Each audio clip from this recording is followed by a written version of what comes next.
Life is complex. Join us for the simple gifts of wisdom, love, and delight in the written word.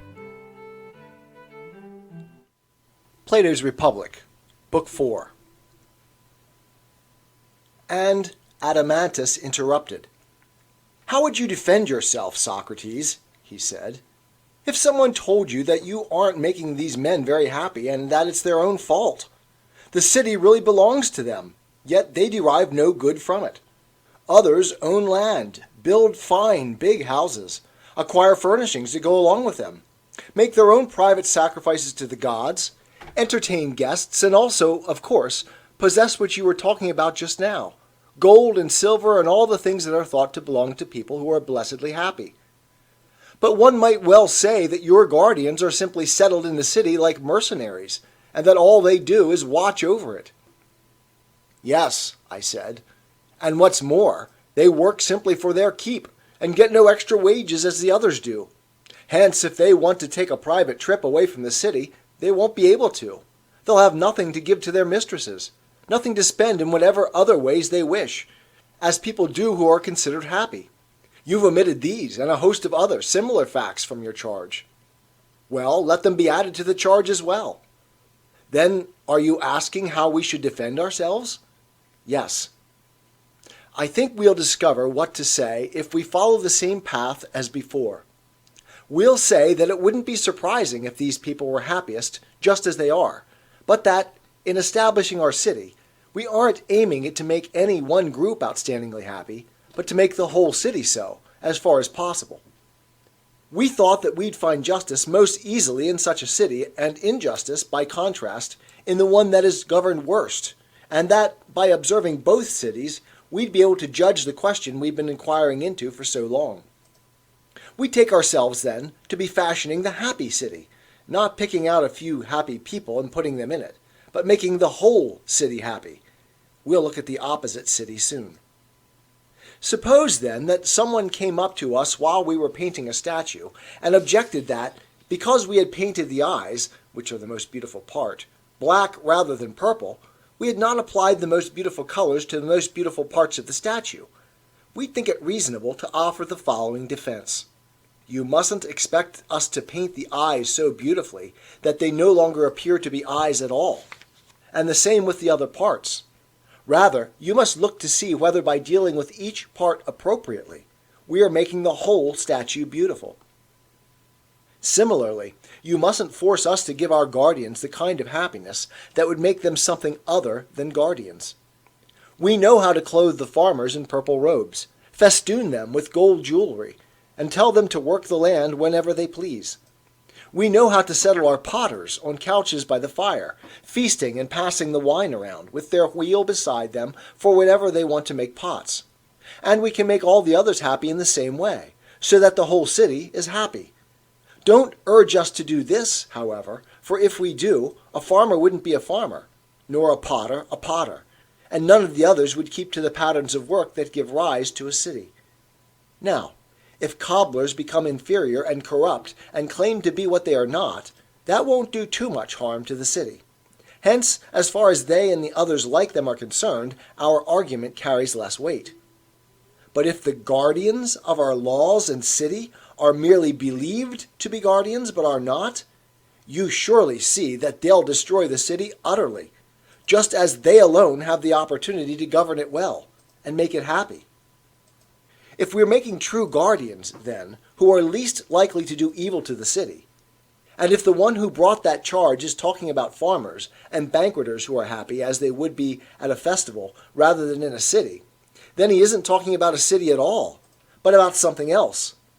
With this in mind, we should consider whether in setting up our guardians we are aiming to give them the greatest happiness, or whether, since our aim is to see that the city as a whole has the greatest happiness, we must compel and persuade the guardians and auxiliaries to follow our other policy and be the best possible craftsmen at their own work, and the same with all the others.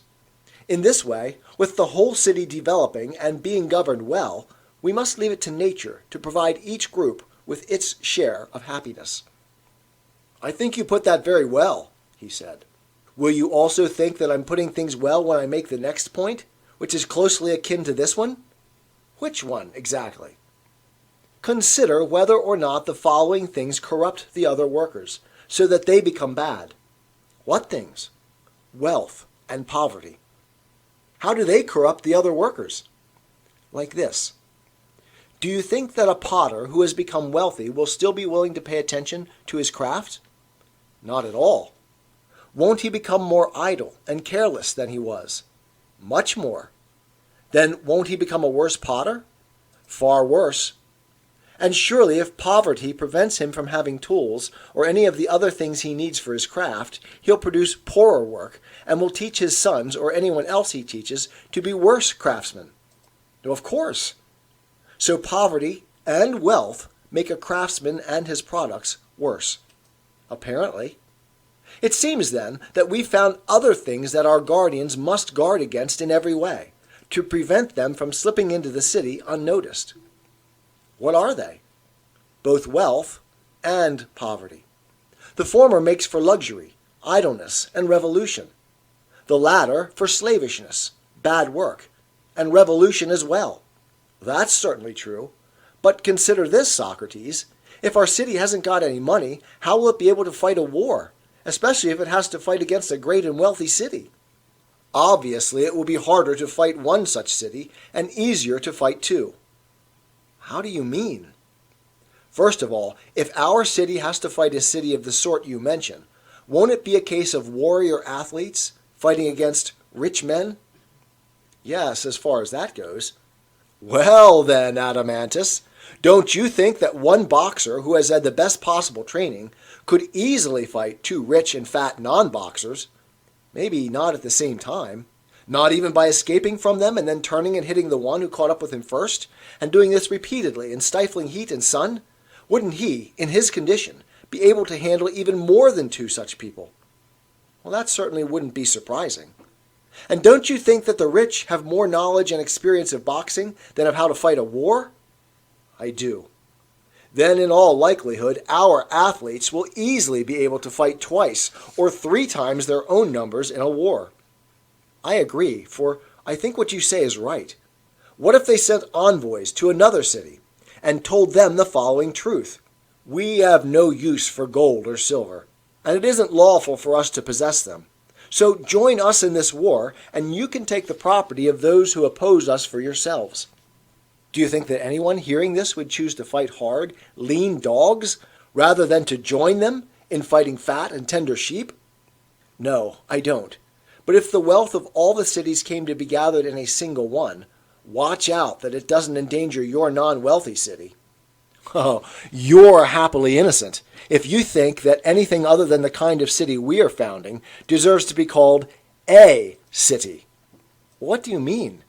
We'll have to find a greater title for the others because each of them is a great many cities, not a city, as they say in the game. At any rate, each of them consists of two cities at war with one another, that of the poor and that of the rich. And each of these contains a great many. If you approach them as one city, you'll be making a big mistake. But if you approach them as many, and offer to give to the one city the money, power, and indeed the very inhabitants of the other, you'll always find many allies and few enemies. And as long as your own city is moderately governed in the way that we've just arranged, it will, even if it has only 1,000 men to fight for it, be the greatest. Not in reputation, I don't mean that, but the greatest in fact. Indeed, you won't find a city as great as this one among other Greeks or barbarians, although many that are many times its size may seem to be great. Do you disagree? No, I certainly don't. Then this would also be the best limit for our guardians to put on the size of the city. And they should mark off enough land for a city that size and let the rest go. What limit is that? I suppose the following one.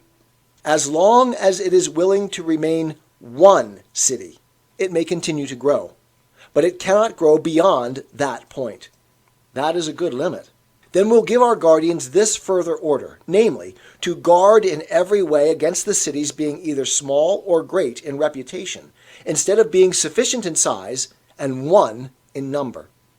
Well, at any rate, that order will be fairly easy for them to follow. And the one we mentioned earlier is even easier, when we said that if an offspring of the guardians is inferior, he must be sent off to join the other citizens, and that if the others have an able offspring, he must join the guardians. This was meant to make clear that each of the other citizens is to be directed to what he is naturally suited for, so that, doing the one work that is his own, he will become not many, but one. And the whole city will itself be naturally one, not many. That is easier than the other. These orders we give them, Adeimantus, are neither as numerous nor as important as one might think. Indeed, they are all insignificant, provided, as the saying goes, that they guard the one great thing, though I'd rather call it sufficient than great. Well, what's that? Their education and upbringing. For if by being well educated they become reasonable men, they will easily see these things for themselves, as well as all the other things we are omitting. For example, that marriage, the having of wives, and the procreation of children must be governed as far as possible by the old proverb, friends possess everything in common. Well, that would be best. And surely, once our city gets a good start, it will go on growing in a cycle. Good education and upbringing, when they are preserved, produce good natures and useful natures, who are in turn well educated, grow up even better than their predecessors, both in their offspring and in other respects, just like other animals. Well, that's likely. To put it briefly, those in charge must cling to education and see that it isn't corrupted without their noticing it, guarding it against everything. Above all, they must guard as carefully as they can against any innovation in music and poetry or in physical training that is counter to the established order. And they should dread to hear anyone say, "People care most for the song that is newest from the singer's lips." Someone might praise such a saying, thinking that the poet meant not new songs but new ways of singing. Such a thing shouldn't be praised, and the poet shouldn't be taken to have meant it, for the guardians must beware of changing to a new form of music, since it threatens the whole system. As Damon says, and I am convinced, the musical modes are never changed without change in the most important of a city's laws. You can count me as among the convinced as well, Adeimantus said. Then it seems, I said, that it is in music and poetry that our guardians must build their bulwark. At any rate, lawlessness easily creeps in there unnoticed. Yes, as if music and poetry were only play and did no harm at all. It is harmless, except, of course, that when lawlessness has established itself there, it flows over little by little into characters and ways of life. Then, greatly increased, it steps out into private contracts. And from private contracts, Socrates, it makes its insolent way into the laws and government, until in the end it overthrows everything, public and private.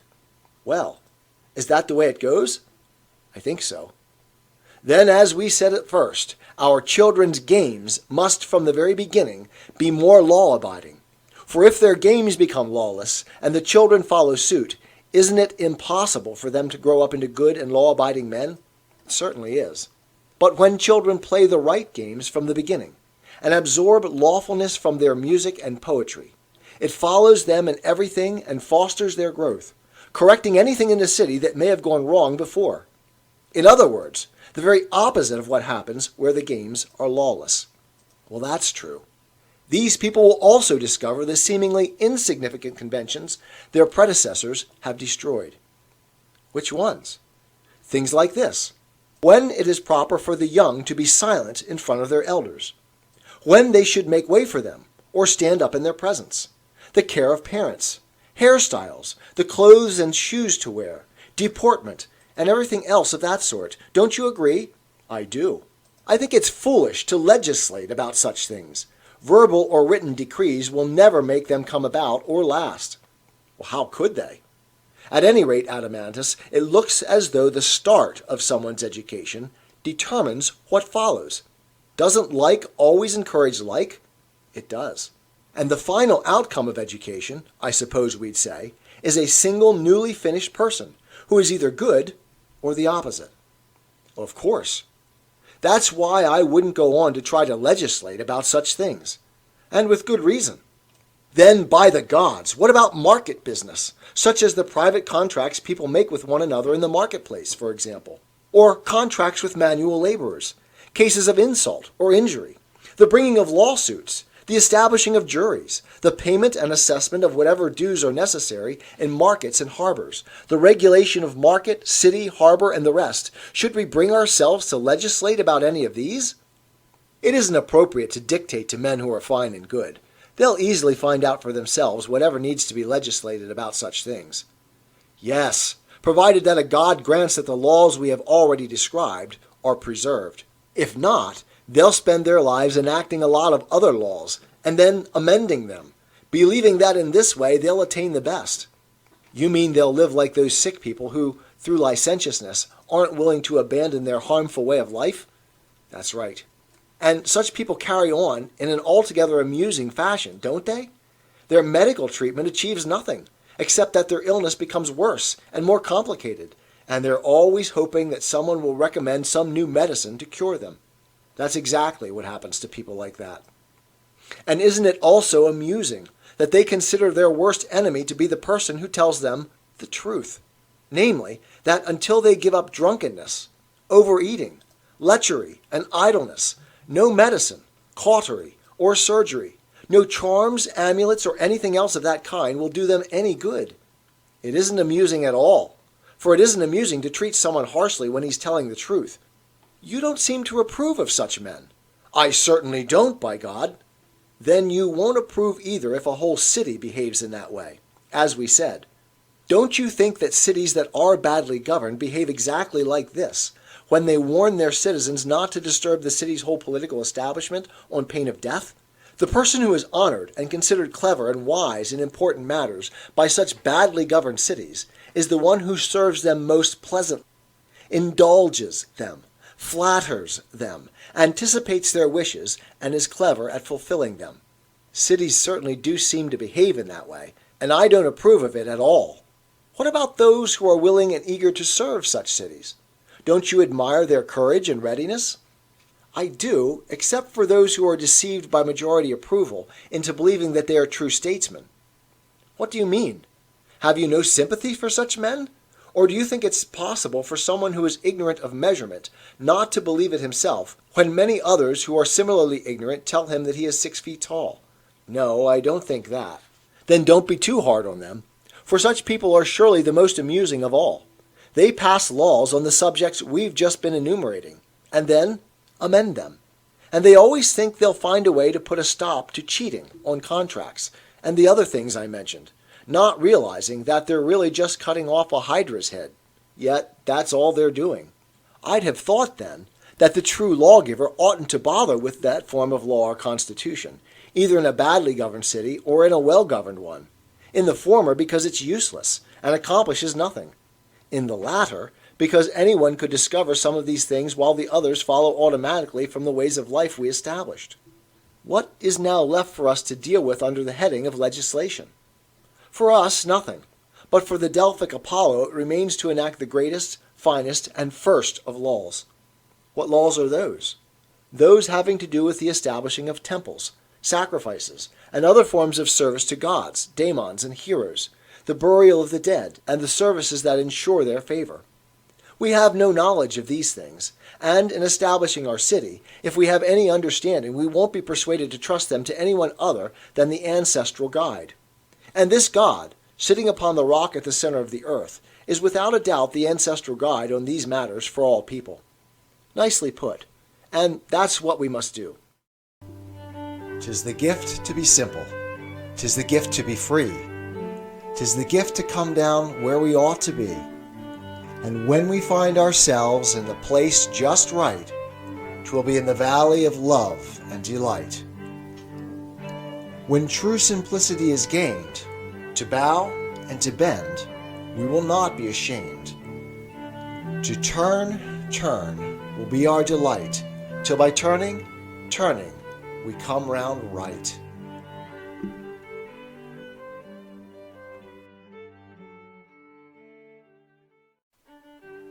Life is complex. Join us for the simple gifts of wisdom, love, and delight in the written word. Plato's Republic, Book 4, Part 2. Well, son of Ariston, your city might now be said to be established. The next step is to get an adequate light somewhere, and to call upon your brother, as well as Polemachus and the others, so as to look inside it, and see where the justice and the injustice might be in it, what the difference between them is, and which of the two the person who is to be happy should possess, whether its possession is unnoticed by all the gods and human beings or not. You're talking nonsense, Glaucon said. You promised to look for them yourself because you said it was impious for you not to come to the rescue of justice in every way you could. That's true, and I must do what I promised, but you'll have to help. We will. I hope to find it in this way. I think our city, if indeed it has been correctly founded, is completely good. Necessarily so. Clearly, then, it is wise, courageous, moderate, and just. Clearly. Then if we find any of these in it, what's left over will be the ones we haven't found? Of course. Therefore, as with any other four things, if we're looking for any one of them in something and recognized it first, that would be enough for us. But if we recognize the other three first, this itself would be sufficient to enable us to recognize what we are looking for. Clearly, it couldn't be anything other than what's left over. Well, that's right. Therefore, since there are four virtues, mustn't we look for them in the same way? Clearly. Now, the first thing I think I can see clearly in the city is wisdom. And there seems to be something odd about it. What's that? I think that the city we described is really wise. And that's because it has good judgment, isn't it? Yes. Now, this very thing, good judgment, is clearly some kind of knowledge, for it's through knowledge, not ignorance, that people judge well. Clearly. But there are many kinds of knowledge in the city. Of course. Is it because of the knowledge possessed by its carpenters, then, that the city is to be called wise and sound in judgment? No, not at all. It's called skilled in carpentry because of that. Then it isn't to be called wise because of the knowledge by which it arranges to have the best wooden implements. No, indeed. What about the knowledge of bronze items, or the like? It isn't because of any knowledge of that sort. Not because of the knowledge of how to raise a harvest from the earth, for it's called skillful in farming because of that. I should think so. Then, is there some knowledge possessed by some of the citizens in the city we just founded that doesn't judge about any particular matter, but about the city as a whole, and the maintenance of good relations, both internally and with other cities? Well, there is indeed. What is this knowledge? And who has it? It is guardianship, and it is possessed by those rulers we just now called complete guardians. Then what does this knowledge entitle you to say about the city? That it has good judgment and is really wise. What do you think that there will be more of in our city? Metal workers or these true guardians? There will be far more metal workers. Indeed, of all those who are called by a certain name because they have some kind of knowledge, aren't the guardians the least numerous? By far. Then a whole city established according to nature would be wise because of the smallest class and part in it, namely the governing or ruling one. And to this class, which seems to be by nature the smallest, belongs a share of the knowledge that alone, among all the other kinds of knowledge, is to be called wisdom. That's completely true. Then we've found one of the four virtues, as well as its place in the city, though I don't know how we found it. Our way of finding it seems good enough to me. And surely courage, and the part of the city it's in, the part on account of which the city is called courageous, aren't difficult to see. How is that? Who, in calling the city cowardly or courageous, would look anywhere other than to the part of it that fights and does battle on its behalf? Well, no one would look anywhere else. At any rate, I don't think that the courage or cowardice of its other citizens would cause the city itself to be called either courageous or cowardly. No, it wouldn't. The city is courageous, then, because of a part of itself that has the power to preserve through everything its belief about what things are to be feared, namely, that they are the things and kinds of things that the lawgiver declared to be such in the course of educating it. Or don't you call that courage? I don't completely understand what you mean. Please say it again. I mean that courage is a kind of preservation. What sort of preservation? That preservation of the belief that has been inculcated by the law through education about what things and sorts of things are to be feared. And by preserving this belief through everything, I mean preserving it and not abandoning it because of pains, pleasures, desires, or fears. If you like, I'll compare it to something I think resembles it. I'd like that. You know that dyers who want to dye wool purple first pick out from the many colors of wool the one that is naturally white. Then they carefully prepare this in various ways, so that it will absorb the color as well as possible. And only at that point do they apply the purple dye. When something is dyed in this way, the color is fast. No amount of washing, whether with soap or without it, can remove it. But you also know what happens to material if it hasn't been dyed in this way, but instead is dyed purple or some other color without careful preparation. I know that it looks washed out and ridiculous. Then you should understand that, as far as we could, we were doing something similar when we selected our soldiers and educated them in music and physical training. What we were contriving was nothing other than this, that because they had the proper nature and upbringing, they would absorb the laws in the finest possible way, just like a dye, so that their belief about what they should fear and all the rest would become so fast that even such extremely effective detergents as pleasure, pain, fear, and desire wouldn't wash it out. And pleasure is much more potent than any powder, washing soda, or soap. This power to preserve through everything the correct and law-inculcated belief about what is to be feared and what isn't is what I call courage. Unless, of course, you say otherwise. I have nothing different to say, for I assume that you don't consider the correct belief about these same things, which you find in animals and slaves, and which is not the result of education, to be inculcated by law, and that you don't call it courage, but something else. That's absolutely true. Then I accept your account of courage. Accept it instead as my account of civic courage, and you will be right. We'll discuss courage more fully some other time, if you like. At present, our inquiry concerns not it, but justice. And what we've said is sufficient for that purpose. You're quite right. There are now two things left for us to find in the city, namely moderation and, the goal of our entire inquiry, justice. That's right. Is there a way we could find justice so as not to have to bother with moderation any further? I don't know any, and I wouldn't want justice to appear first, if that means that we won't investigate moderation. So if you want to please me, look for the latter first. I'm certainly willing. It would be wrong not to be. Look then. We will. Seen from here, it is more like a kind of consonance and harmony than the previous ones. In what way? Moderation is surely a kind of order, the mastery of certain kinds of pleasures and desires. People indicate as much when they use the phrase self-control and other similar phrases. I don't know just what they mean by them, but they are, so to speak, like tracks or clues that moderation has left behind in language. Isn't that so? Absolutely. Yet isn't the expression self-control ridiculous?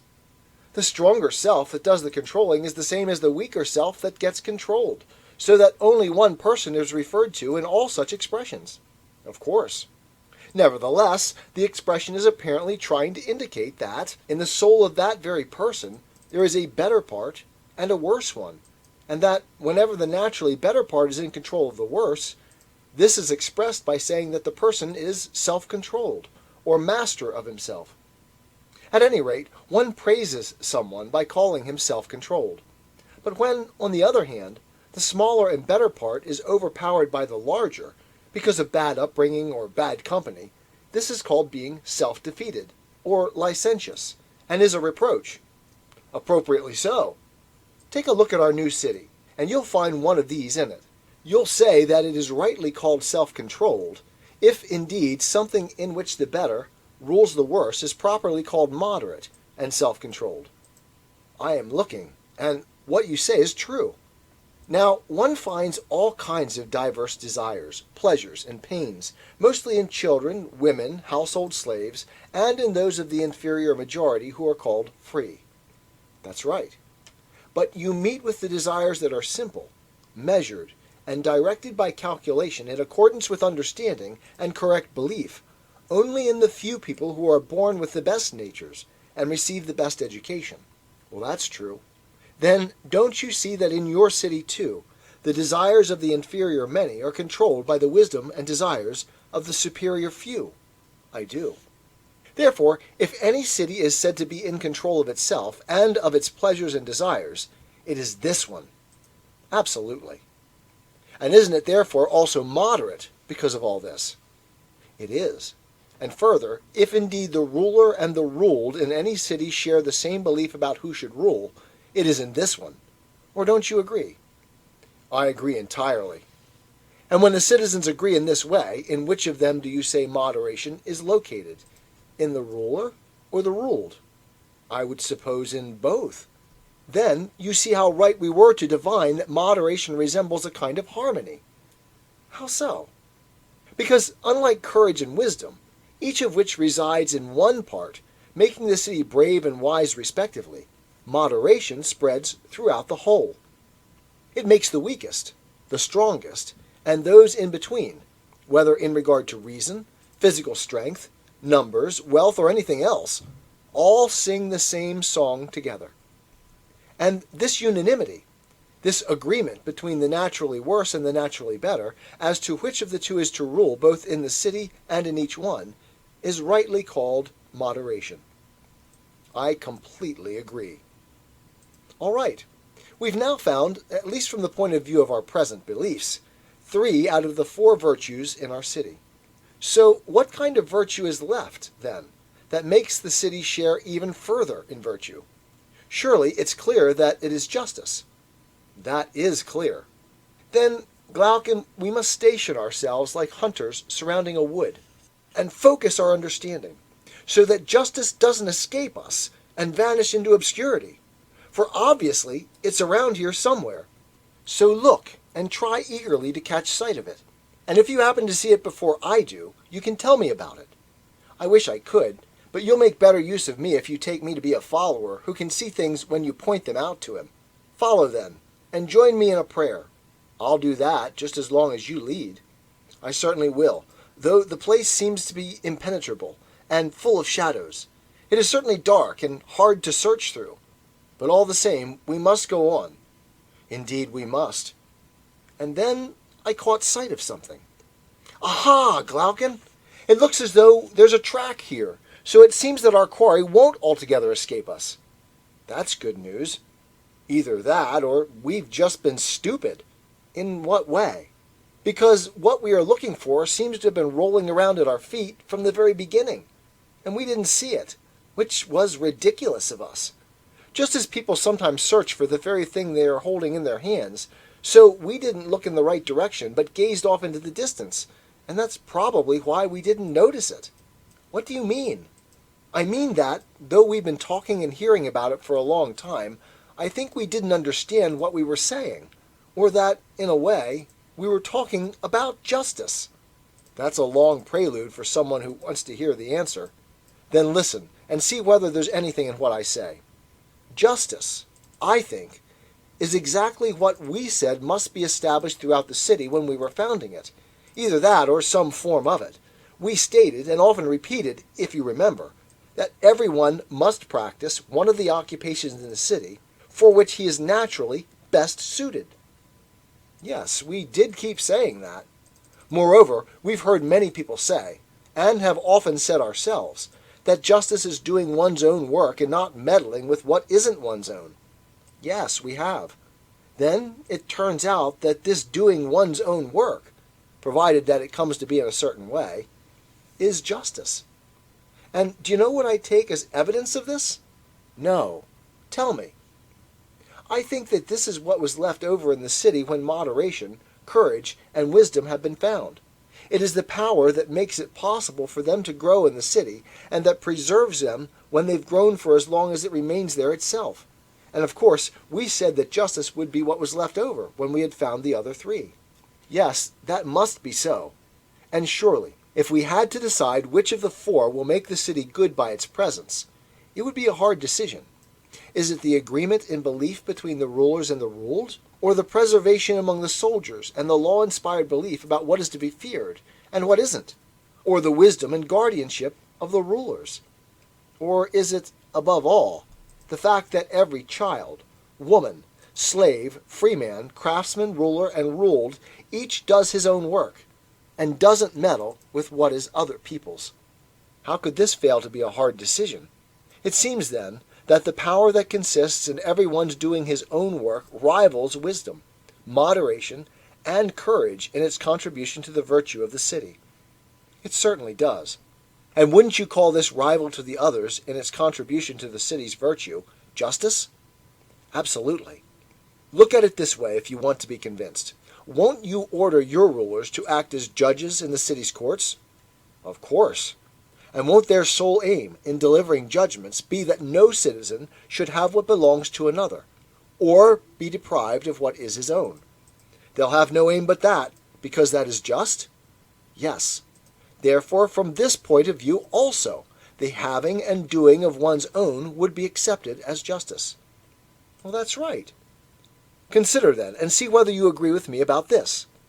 If a carpenter attempts to do the work of a cobbler, or a cobbler that of a carpenter, or they exchange their tools or honors with one another, or if the same person tries to do both jobs and all other such exchanges are made, do you think that does any great harm to the city? Not much. But I suppose that when someone, who is by nature a craftsman, or some other kind of money-maker, is puffed up by wealth, or by having a majority of votes, or by his own strength, or by some other such thing, and attempts to enter the class of soldiers, or one of the unworthy soldiers tries to enter that of the judges and guardians, and these exchange their tools and honors, or when the same person tries to do all these things at once, then I think you'll agree that these exchanges and this sort of meddling brings the city to ruin.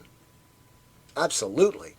Meddling in exchange between these three classes, then, is the greatest harm that can happen to the city, and would rightly be called the worst thing someone could do to it. Exactly. And wouldn't you say that the worst thing that someone could do to his city is injustice? Of course. Then, that exchange and meddling is injustice.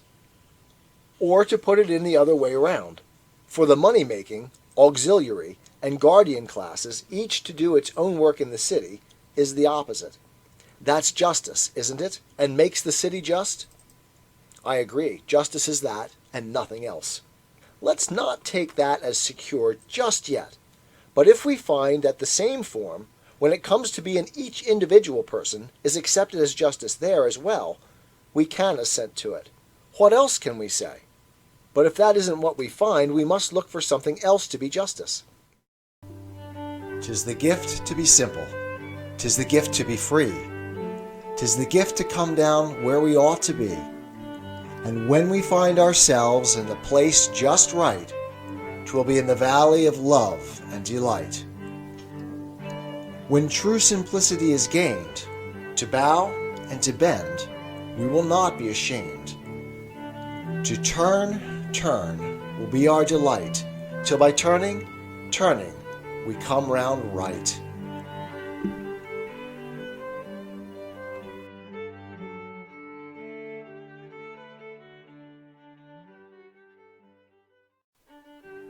Life is complex. Join us for the simple gifts of wisdom, love, and delight in the written word. Plato's Republic, Book 4, Part 3. For the moment, however, let's complete the present inquiry. We thought that, if we first tried to observe justice in some larger thing that possessed it, this would make it easier to observe in a single individual. We agreed that this larger thing is a city, and so we established the best city we could, knowing well that justice would be in one that was good. So let's apply what has come to light in the city to an individual, and if it is accepted there, all will be well. But if something different is found in the individual, then we must go back and test that on the city. And if we do this, and compare them side by side, we might well make justice light up, as if we were rubbing fire sticks together. And when it has come to light, we can get a secure grip on it for ourselves. You're following the road we set, and we must do as you say. Well then, are things called by the same name, whether they are bigger or smaller than one another, like or unlike with respect to that which the name applies? Alike. Then a just man won't differ at all from a just city in respect to the form of justice. Rather, he'll be like the city. He will. But a city was thought to be just when each of the three natural classes within it did its own work, and it was thought to be moderate, courageous, and wise because of certain other conditions and states of theirs. That's true.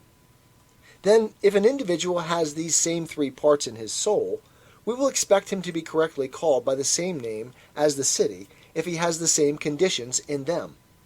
Well, necessarily so. Then once again we've come upon an easy question, namely, does the soul have these three parts in it or not? Doesn't look easy to me. Perhaps, Socrates, there's some truth in the old saying that everything fine is difficult. Apparently so. But you should know, Glaucon, that in my opinion, we will never get a precise answer using our present methods of argument, although there is another longer and fuller road that does lead to such an answer. But perhaps we can get an answer that's up to the standard of our previous statements and inquiries. Isn't that satisfactory? It would be enough for me at present. In that case, it will be fully enough for me, too. Then don't weary, but go on with the inquiry. Well then, we are surely compelled to agree that each of us has within himself the same parts and characteristics as the city? Where else would they come from? It would be ridiculous for anyone to think that spiritedness didn't come to be in cities from such individuals as the Thracians, Scythians, and others who live to the north of us who are held to possess spirit. Or that the same part isn't true of the love of learning, which is mostly associated with our part of the world. Or of the love of money, which one might say is conspicuously displayed by the Phoenicians and Egyptians. It would. That's the way it is, anyway, and it isn't hard to understand. Certainly not. But this is hard.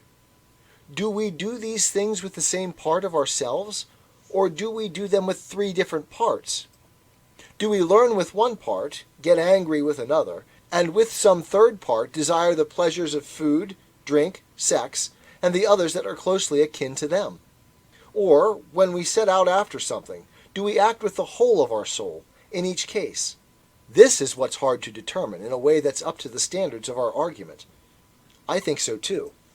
Well, then, let's try to determine in that way whether these parts are the same or different. How? It is obvious that the same thing will not be willing to do or undergo opposites in the same part of itself in relation to the same thing at the same time. So, if we ever find this happening in the soul, we'll know that we aren't dealing with one thing, but many. All right. Then consider what I'm about to say. Say on. Is it possible for the same thing to stand still and move at the same time in the same part of itself? Not at all. Let's make our agreement more precise in order to avoid disputes later on. If someone said that a person who is standing still, but moving his hands and head, is moving and standing still at the same time, we wouldn't consider, I think, that he ought to put it like that. What he ought to say is that one part of the person is standing still, and another part is moving. Isn't that so? It is.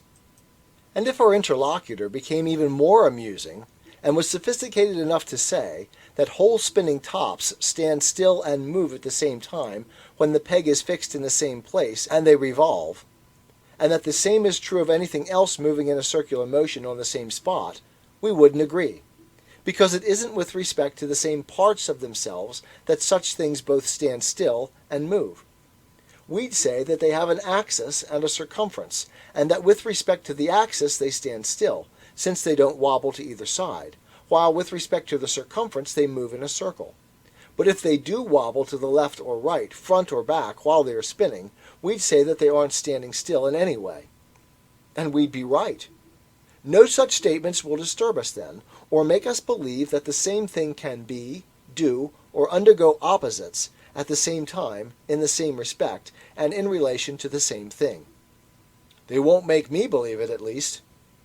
Nevertheless, in order to avoid going through all these objections one by one, and taking a long time to prove them all untrue, let's hypothesize that this is correct and carry on. But we agree that if it should ever be shown to be incorrect, all the consequences we've drawn from it will also be lost. We should agree to that. Then wouldn't you consider all the following, whether they are doings or undergoings, as pairs of opposites: assent and dissent, wanting to have something and rejecting it, taking something and pushing it away? Yes, they are opposites. What about these? Wouldn't you include thirst, hunger, the appetites as a whole, and wishing and willing somewhere in the class we mentioned? Wouldn't you say that the soul of someone who has an appetite for a thing wants what he has an appetite for, and takes to himself what it is his will to have, and that insofar as he wishes something to be given to him, his soul, since it desires this to come about, nods assent to it as if in answer to a question? I would. What about not willing, not wishing, and not having an appetite? Aren't these among the very opposites, cases in which the soul pushes and drives things away? Of course. Then won't we say that there is a class of things called appetites, and that the clearest examples are hunger and thirst? We will. One of these is for food and the other for drink? Yes. Now, insofar as it is thirst, is it an appetite in the soul for more than that for which we say that it is the appetite? For example, is thirst for hot drink or cold, or much drink or little, or, in a word, for drink of a certain sort? Or isn't it rather that, where heat is present as well as thirst, it causes the appetite to be for something cold as well, and where cold for something hot? And where there is much thirst because of the presence of muchness, it will cause the desire to be for much, and where little for little.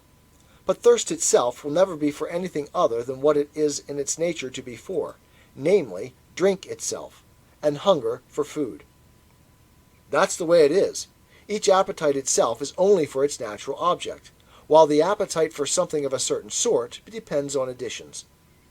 Therefore, let no one catch us unprepared, or disturb us by claiming that no one has an appetite for drink, but rather good drink, nor food, but good food, on the grounds that everyone after all has appetite for good things, so that if thirst is an appetite, it will be an appetite for good drink or whatever, and similarly with the others. All the same, the person who says that has a point. But it seems to me that in the case of all things that are related to something, those that are of a particular sort are related to a particular sort of thing, while those that are merely themselves are related to a thing that is merely itself. I don't understand. Don't you understand that the greater is such as to be greater than something? Of course. Than the less? Yes. And the much greater than the much less. Isn't that so? Yes. And the once greater to the once less. And the going to be greater than the going to be less. Certainly. And isn't the same true of the more and the fewer, the double and the half, heavier and lighter, faster and slower, the hot and the cold, and all other such things?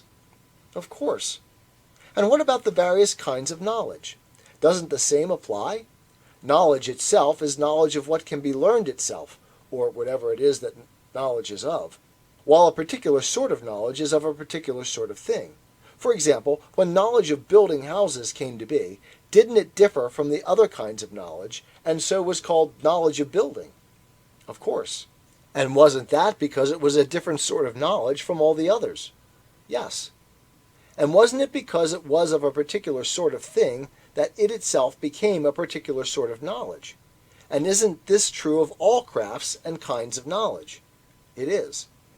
Well then, this is what I was trying to say, if you understand it now, when I said that of all things that are related to something, those that are merely themselves are related to things that are merely themselves, while those that are of a particular sort are related to things of a particular sort.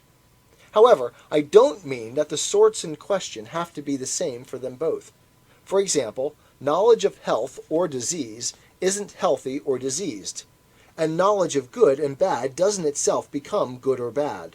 I mean that when knowledge became not knowledge of the thing itself that knowledge is of, but knowledge of something of a particular sort, the result was that it itself became a particular sort of knowledge. And this caused it to be no longer called knowledge without qualification, but, with the addition of the relevant sort, medical knowledge, or whatever. I understand, and I think that's the way it is. Then, as for thirst, wouldn't you include it among other things that are related to something? Surely thirst is related to... I know, it's related to drink. Therefore, a particular sort of thirst is for a particular sort of drink. But thirst itself isn't for much or little, good or bad, or, in a word, for drink of a particular sort. Rather, thirst itself is in its nature only for drink itself. Absolutely. Hence the soul of the thirsty person, insofar as he's thirsty, doesn't wish anything else but to drink, and it wants this and is impelled towards it. Clearly. Therefore, if something draws it back when it is thirsting, wouldn't that be something different in it from whatever thirsts, and drives it like a beast to drink?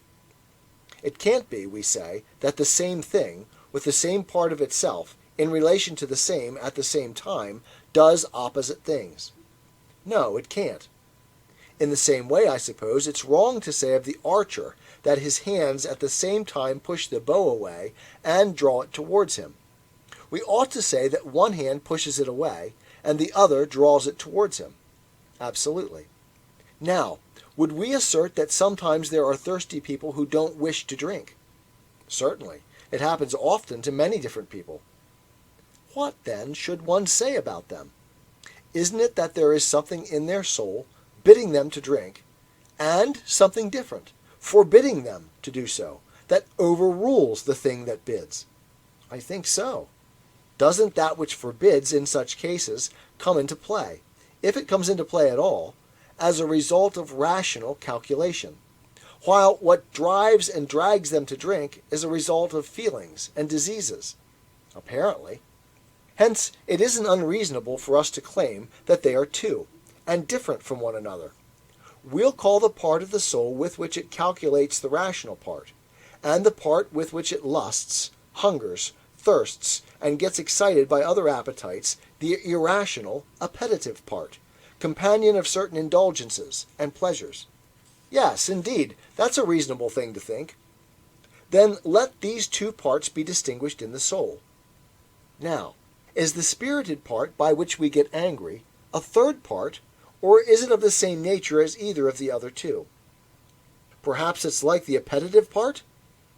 But I've heard something relevant to this, and I believe it. Leontius, the son of Aglion, was going up from the Piraeus along the outside of the north wall when he saw some corpses lying at the executioner's feet. He had an appetite to look at them, but at the same time he was disgusted and turned away.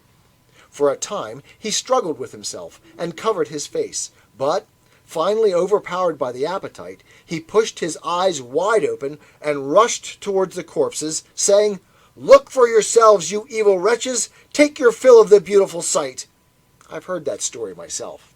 It certainly proves that anger sometimes makes war against the appetites, as one thing against another. Besides, don't we often notice in other cases that when appetite forces someone contrary to rational calculation, he reproaches himself and gets angry with that in him that's doing the forcing? So that of the two factions that are fighting a civil war, so to speak, spirit allies itself with reason. But I don't think you can say that you've ever seen spirit, either in yourself or anyone else, ally itself with an appetite to do what reason has decided must not be done. No, by God, I haven't. What happens when a man thinks he has done something unjust? Isn't it true that the nobler he is, the less he resents it if he suffers hunger, cold, or the like at the hands of someone whom he believes to be inflicting this on him justly? And won't his spirit, as I say, refuse to be aroused? That's true.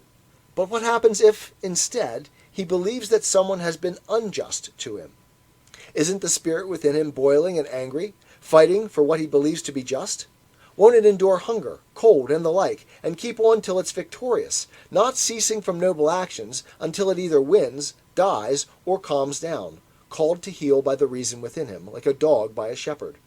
Spirit is certainly like that, and of course we made the auxiliaries in our city like dogs obedient to the rulers, who are themselves like shepherds of a city. You well understand what I'm trying to say, but also reflect on this further point. What? The position of the spirited part seems to be the opposite of what we thought before. Then we thought of it as something appetitive, but now we say that it is far from being that. For in the civil war in the soul it aligns itself far more with the rational part. Absolutely. Then is it also different from the rational part? Or is it some form of it, so that there are two parts of the soul, the rational and the appetitive, instead of three? Or rather, just as there were three classes in the city that held it together, the money-making, the auxiliary, and the deliberative, is the spirited part a third thing in the soul that is by nature the helper of the rational part, provided that it hasn't been corrupted by a bad upbringing? It must be a third. Yes, provided that we can show it is different from the rational part, as we saw earlier from the appetitive one. It isn't difficult to show that it's different. Even in small children, one can see that they are full of spirit right from birth, while as far as rational calculation is concerned, some never seem to get a share of it, while the majority do so quite late. That's really well put. And in animals, too, one can see that what you say is true.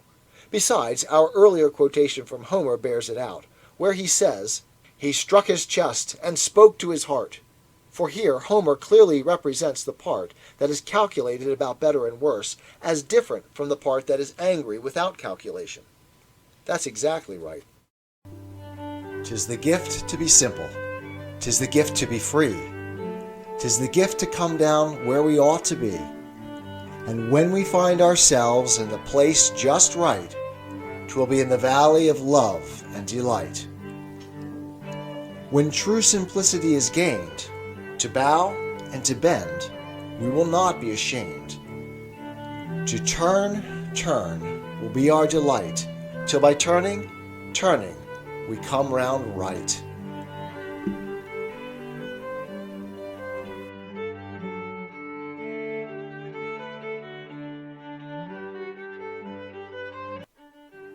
Life is complex.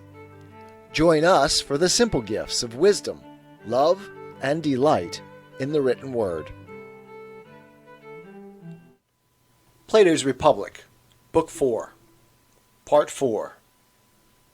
Well then, we've now made our difficult way through a sea of argument. We are pretty much agreed that the same number and the same kinds of classes are in the city as are also found in the soul of each individual. That's true. Therefore, it necessarily follows that the individual is wise in the same way and in the same part of himself as the city. That's right. And isn't the individual courageous in the same way and in the same part of himself as the city? And isn't everything else that has to do with virtue the same in both? Necessarily. Moreover, Glaucon, I suppose we'll say that a man is just in the same way as a city. That, too, is entirely necessary. And we surely haven't forgotten that the city was just because each of the three classes in it was doing its own work. I don't think we could forget that. Then we must also remember that each one of us, in whom each part is doing its own work, will himself be just and do his own. Of course we must. Therefore, isn't it appropriate for the rational part to rule, since it is really wise and exercises foresight on behalf of the whole soul, and for the spirited part to obey and be its ally? It certainly is. And isn't it, as we were saying, a mixture of music and poetry on the one hand, and physical training on the other, that makes the two parts harmonious, stretching and nurturing the rational part with fine words and learning, relaxing the other part through soothing stories, and making it gentle by means of harmony and rhythm? That's precisely it. And these two, having been nurtured in this way, and having truly learned their own roles and been educated in them, will govern the appetitive part, which is the largest part in each person's soul, and is by nature most insatiable for money. They'll watch over it, to see that it isn't filled with the so-called pleasures of the body, and that it doesn't become so big and strong that it no longer does its own work, but attempts to enslave and rule over the classes it isn't fitted to rule, thereby overturning everyone's whole life. That's right. Then wouldn't these two parts also do the finest job of guarding the whole soul and body against external enemies? Reason by planning, spirit by fighting, following its leader, and carrying out the leader's decisions through its courage. Yes, that's true. And it is because of the spirited part, I suppose, that we call a single individual courageous. namely, when it preserves through pains and pleasures the declarations of reason about what is to be feared and what isn't. That's right. And we'll call him wise because of that small part of himself that rules in him, and makes those declarations, and has within it the knowledge of what is advantageous for each part, and for the whole soul, which is the community of all three parts. Absolutely. And isn't he moderate because of the friendly and harmonious relations between these same parts? Namely, when the ruler and the ruled believe in common that the rational part should rule, and don't engage in civil war against it. Moderation is surely nothing other than that, both in the city and in the individual. And of course, a person will be just because of what we've so often mentioned, and in that way. Necessarily. Well, then, is the justice in us at all indistinct? Does it seem to be something different from what we found in the city? It doesn't seem so to me. If there are still any doubts in our soul about this, we could dispel them altogether by appealing to ordinary cases. Which ones? For example, if we had to come to an agreement about whether someone similar in nature and training to our city had embezzled a deposit of gold or silver that he had accepted, who do you think would consider him to have done it rather than someone who isn't like him? No one. And would he have anything to do with temple robberies, thefts, betrayals of friends in private life or of cities in public life? No, nothing. And he'd be in no way untrustworthy in keeping an oath or other agreement. How could he be? And adultery, disrespect for parents, and neglect of the gods would be more in keeping with every other kind of character than his. With every one. And isn't the cause of all this that every part within him does its own work, whether it's ruling or being ruled? Yes, that and nothing else.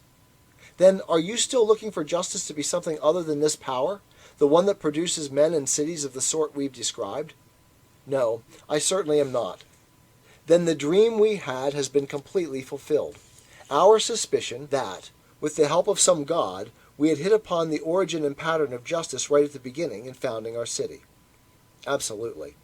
Indeed, Glaucon, the principle that it is right for someone who is by nature a cobbler to practice cobblery and nothing else, for the carpenter to practice carpentry, and the same for the others, is a sort of image of justice. That's why it's beneficial. Apparently. And in truth, justice is, it seems, something of this sort. However, it isn't concerned with someone's doing his own externally, but with what is inside him, with what is truly himself and his own. One who is just does not allow any part of himself to do the work of another part, or allow the various classes within him to meddle with each other. He regulates well what is really his own, and rules himself. He puts himself in order, is his own friend, and harmonizes the three parts of himself like three limiting notes in a musical scale, high, low, and middle. He binds together those parts, and any others there may be in between, and from having been many things he becomes entirely one, moderate and harmonious. Only then does he act. And when he does anything, whether acquiring wealth, taking care of his body, engaging in politics, or in private contracts, in all of these he believes that the action is just and fine, that preserves this inner harmony, and helps achieve it, and calls it so, and regards as wisdom the knowledge that oversees such actions. And he believes that the action that destroys this harmony is unjust, and calls it so, and regards the belief that oversees it as ignorance. That's absolutely true, Socrates. Well then, if we claim to have found the just man, the just city, and what the justice is that is in them, I don't suppose that we'll seem to be telling a complete falsehood. No, we certainly won't. Shall we claim it then? We shall. So be it. Now, I suppose, we must look for injustice. Clearly. Surely it must be a kind of civil war between the three parts, a meddling and doing of another's work, a rebellion by some part against the whole soul in order to rule it inappropriately. The rebellious part is by nature suited to be a slave, while the other part is not a slave but belongs to the ruling class. We'll say something like that, I suppose, and that the turmoil and straying of these parts are injustice, licentiousness, cowardice, ignorance, and, in a word, the whole of vice. That's what they are. So if justice and injustice are really clear enough to us, then acting justly, acting unjustly, and doing injustice are also clear. How so? Because just and unjust actions are no different for the soul than healthy and unhealthy things are for the body. In what way? Healthy things produce health, unhealthy ones disease. Yes, and don't just actions produce justice in the soul, and unjust ones injustice? Necessarily. To produce health is to establish the components of the body in a natural relation of control and being controlled, one by another, while to produce disease is to establish a relation of ruling and being ruled contrary to nature. That's right. Then isn't to produce justice to establish the parts of the soul in a natural relation of control, one by another, while to produce injustice is to establish a relation of ruling and being ruled contrary to nature? Precisely. Virtue seems, then, to be a kind of health, fine condition, and well-being of the soul, while vice is disease, shameful condition, and weakness. That's true. And don't fine ways of living lead one to the possession of virtue, shameful ones to vice? Necessarily. So it now remains, it seems, to inquire whether it is more profitable to act justly, live in a fine way, and be just, whether one is known to be so or not, or to act unjustly, and be unjust, provided that one doesn't pay the penalty and become better as a result of punishment. But, Socrates, this inquiry looks ridiculous to me now that justice and injustice have been shown to be as we have described. Even if one has every kind of food and drink, lots of money, and every sort of power to rule, life is thought to be not worth living when the body's nature is ruined. So even if someone can do whatever he wishes, except what will free him from vice and injustice, and make him acquire justice and virtue, how can it be worth living when his soul, the very thing by which he lives, is ruined and in turmoil? Yes, it is ridiculous. Nevertheless, now that we've come far enough to be able to see most clearly that this is so, we mustn't give up. That's absolutely the last thing we must do. Then come here, so that you can see how many forms of vice there are, anyhow that I consider worthy of examination. I'm following you, just tell me. Well, from the vantage point we've reached in our argument, it seems to me that there is one form of virtue, and an unlimited number of forms of vice, 4 of which are worth mentioning. How do you mean? It seems likely that there are as many types of soul as there are specific types of political constitution. How many is that? 5 forms of constitution and 5 of souls. What are they? One is the constitution we've been describing, and it has 2 names. If one outstanding man emerges among the rulers, it's called kingship. If more than one, it's called an aristocracy. That's true. Therefore, I say that this is one form of constitution. Whether one man emerges or many, none of the significant laws of the city would be changed, if they followed the upbringing and education we described. Probably not. 'Tis the gift to be simple. 'Tis the gift to be free. 'Tis the gift to come down where we ought to be. And when we find ourselves in the place just right, 'twill be in the valley of love and delight. When true simplicity is gained, to bow and to bend, we will not be ashamed. To turn, turn will be our delight, till by turning, we come round right.